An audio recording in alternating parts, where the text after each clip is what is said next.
morning to all my followers. Welcome to my vlog.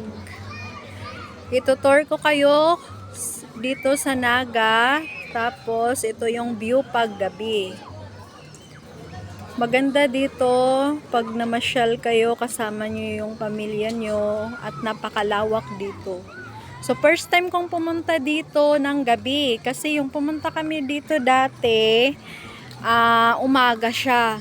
So ngayon ko palang nakita na napakaganda pala niya pag gabi. Kasi may mga ilaw kang makikita. Yan. Ayoko nang pumunta dun banda kasi malayo na. Masakit sa paa, no? Galing pa ako sa biyahe. Yan, napakalawak.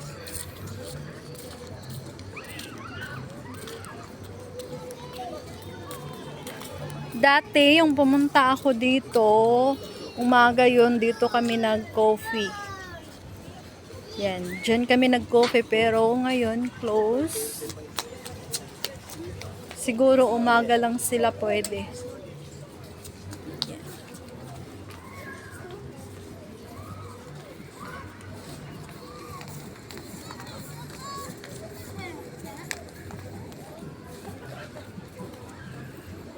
Yan, napakalawak niya. Tourist spot din to siya. Madami din yung pumupunta ditong mga foreigner, yung mga nagbabakasyon na papunta dito sa Cebu.